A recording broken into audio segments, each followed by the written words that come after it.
up, y'all?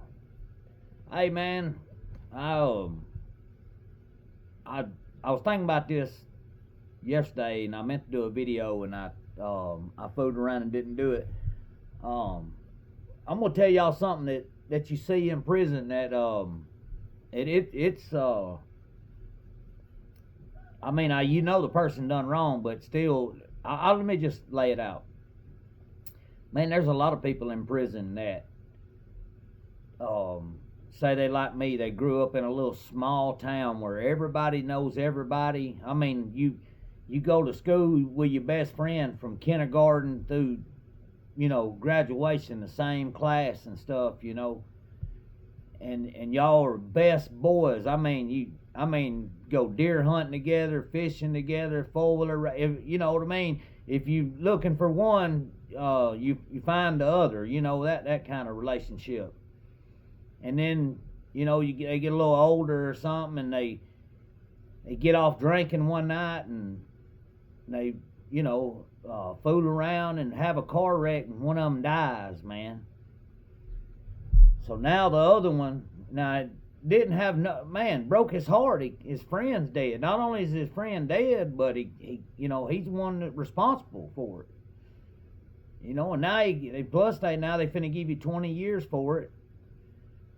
But what was really bad, man, was when I just seen people like they might go up for parole or something, and the other person's parents that's been knowing them their whole life show up, and I know they're in a, their child got killed or whatever, but they show up and talk bad about this person that had their son not died, he would still be going to their house and eating dinner. And you see what and I seen a lot of dudes like that, man, and those dudes were the ones that were in real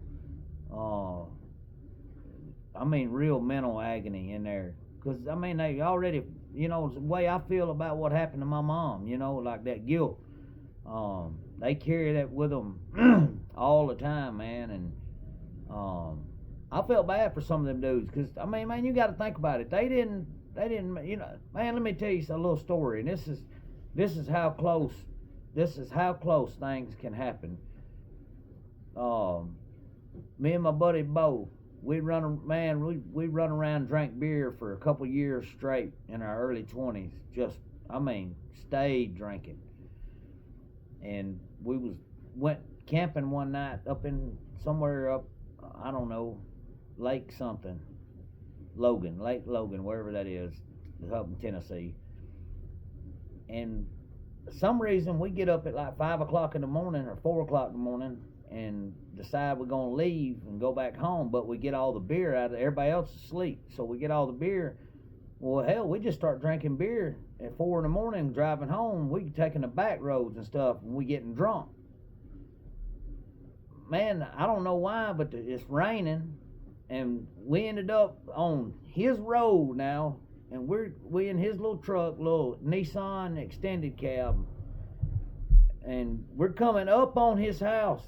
His house is on the right up here. We're coming up on it, but right as you pass his house, there's an S curve, and we're gonna come by his house, and we're running like 40 or 50, I don't know. Roads is wet, and he downshifted it and was gonna make it get sideways up on that S curve, and we'd done it a bunch of times, And man, this time he tried to kick it sideways, and something happened, and it caught. Man, I'll never forget. We shot straight across the road, and bam, we hit a tree, and it threw me right up in the windshield. There was a hole in the windshield about that big around where my head hit, and man, I had a little piece of skin hanging from my nose right here. Had a couple little cuts on my face, And his mom and daddy heard it, come running up there and stuff, and but man, that's how fast things happen. And now, he didn't have no intentions on hurting me or nothing, but had something bad happen to me, if I got unalived or whatever whatever the phrase is, he would have gotten a lot of trouble for that, and wouldn't even have had no intentions on doing it, man. And I hate seeing stuff like that, man. Cause I mean that's somebody's best friend. You know they don't want nothing bad to happen to them, but since you breaking the law, you know you gotta pay for it. You know. But I seen several of them dudes down there. I actually made friends with one guy, and he didn't tell me for a long time what he was in for, and then finally he opened up one day and he said that girl he was dating, you know, they stayed high all the time or drunk, whatever, you know, and that they was out one night and messed up and wasn't paying attention, you know, and went off the road, hit a tree, killed her. And it was his girlfriend or his wife or whatever, man. He loved this girl, you know what I mean? And it killed her. Well, since he had drugs and stuff, and it's, you know, they gave him 20, man. I was like, dang. So he had to, and then, you know, and then like her family was showing up at the parole hearings and talking, and you know, we don't want him out, you know, and I was just like, wow, man. And I understand that. Don't get me wrong, man. You know, people are passionate about their children. I understand that. The flip side of it though is what's so crazy about life is if that situation never happens, they would all be doing Christmas together and Thanksgiving, but since a tragedy happened, it's got to be the other way, you know. You low down piece of trash, you know. Life's so weird, y'all. I don't get it sometimes, you know. I mean, yeah, I see both sides of the coin, you know. I understand it, and I just don't get it though. It's like, wow, man. It's crazy how one little moment in time can change everything so just drastic. You know what I mean? Like it's crazy. But yeah, I was just thinking about, you know, some of the stuff that I seen people locked up for, and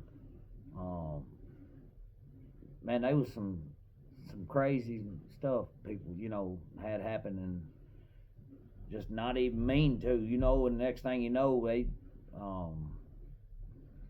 people was accidentally shot people, not even meant to, you know what I mean? They was going hunting, and that gun went off in the truck, shot and killed the guy, and they charged him, you know. It was an accident. This guy wasn't even he wasn't even a lawbreaker. He was a by the book man, and yeah, they charged him, man. That's crazy. Gave him a involuntary manslaughter charge. I guess because his gun was loaded in the truck or something. I don't think you're supposed to have a loaded weapon in the truck. And it was crazy, man. Dude felt bad, man. That was his. I mean, he wasn't even a criminal. Like, this dude was something else. You know, he was a civilian, man, and I mean, he lived, you know, like I do now. I mean, he's just a regular dude, you know. But anyway, I was thinking about that, man, and I thought I'd share it with y'all. Y'all might even have some similar situations. Y'all might know some people or even experienced it. You know, if you have and you've lost a child or something, I'm sorry. Trust me, I'm not at all like saying, I'm just saying, like, I see both sides of it. I see how the parents feel, and then I see how the inmates, you know, like, you know, you think that, like, it ain't bothering them, but it is. And then the family, you know, they're bothered too, because they, you know, so it's so crazy, man. But anyway, like I said, if anybody has, you know, been through it, please don't think that I'm trying to say anything at all negative towards you or whatever.